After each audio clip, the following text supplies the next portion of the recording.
Students BA first year विषय समाजशास्त्र। इस विषय के अंतर्गत आज मैं भारतीय समाज की संरचना एवं बनावट इस टॉपिक का सेकंड वीडियो बना रही हूँ।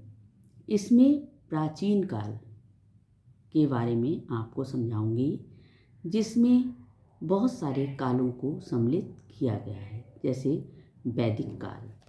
वैदिक संस्कृति के जो निर्माता थे वो आर्य थे, जो 2500 वर्ष ईसा पूर्व भारत में आए थे।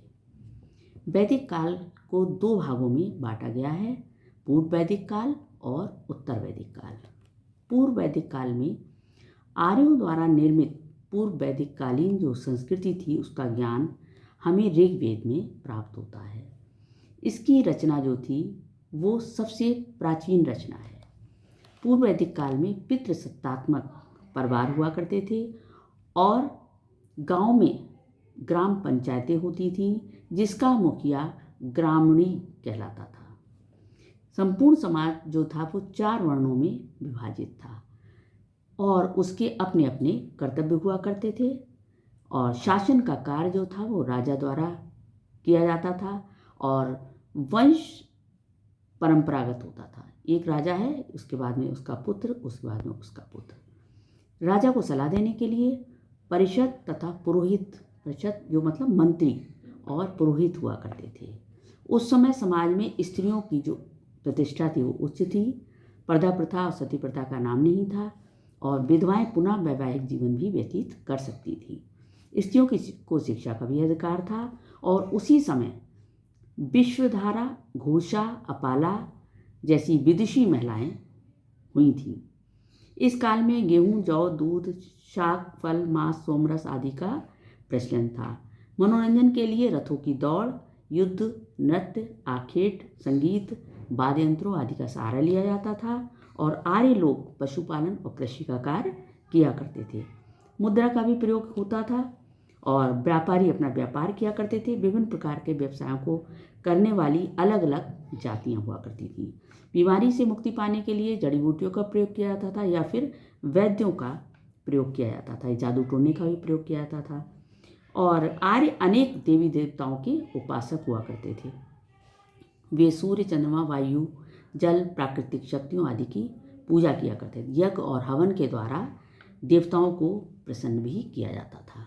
इसके बाद आता है उत्तर वैदिक काल। उत्तर वैदिक काल में क्या था? ऋग्वेद के बाद जो समय था वो उत्तर वैदिक काल का था।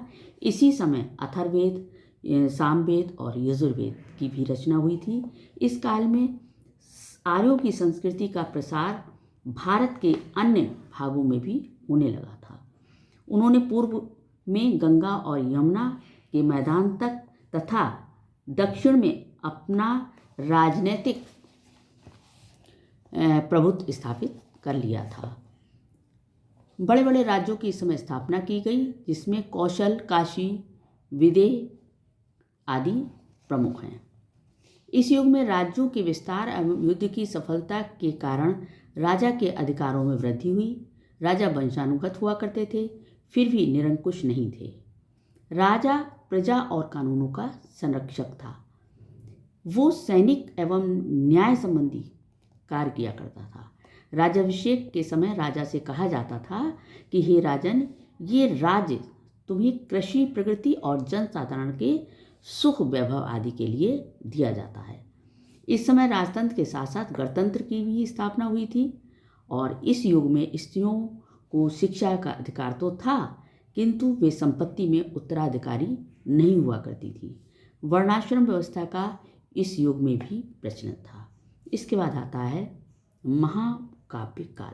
महाकाव्य काल में क्या था कि रामायण और महाभारत 2 बड़े ग्रंथ लिखे गए थे और रामायण की रचना वाल्मीकि ने की थी और महाभारत की रचना व्यास जी ने लिखी थी।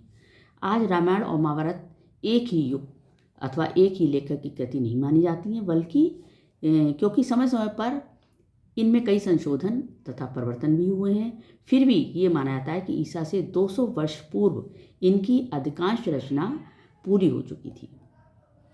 राम और कृष्ण इस युग के महापुरुष थे और आज भी राम के आदर्श माने जाते हैं, आदर्श के प्रतीक राम माने जाते हैं। तो सीता जो है वो उदात्त पतिव्रत धर्म की प्रतीक मानी जाती है। महाभारत जो थी वो कौरव पांडवों के संघर्ष की कहानी ही नहीं थी, बल्कि उस युग के धार्मिक, नैतिक, राजनैतिक, दार्शनिक अधिकारों का संग्रह भी था। गीता जो कि महाभारत का अंग है में संपूर्ण वेदों, उपनिषदों और पुराणों का सार है। इस युग में आर्य और अधिक पूर्व की ओर बढ़ गए थे तथा मगध और बंग जैसे विशाल राज्य स्थापित हो गए। राजा लोग अपने सम्मान, शक्ति और गौरव को बढ़ाने के लिए राजसूय और अश्वमेध यज्ञ किया करते थे। इस युग के राजा शासन चलाने में मंत्रिपरिषद तथा पुरोहितों की सलाह लिया करते थे और इस युग में जाति प्रथा कठोर होने लगी थी। स्त्रियों की प्रतिष्ठा वैदिक युग की तुलना में कम होने लगी। यद्यपि स्वयंवर की प्रथा में वे अपने पति को चुनने के लिए स्वतंत्र थी। इस युग में नगरों की तुलना में ग्रामों की प्रधानता थी। तो इसके बाद आता है जैन व बौद्ध काल। ये मैं नेक्स्ट वीडियो में लूँगी। Thank you.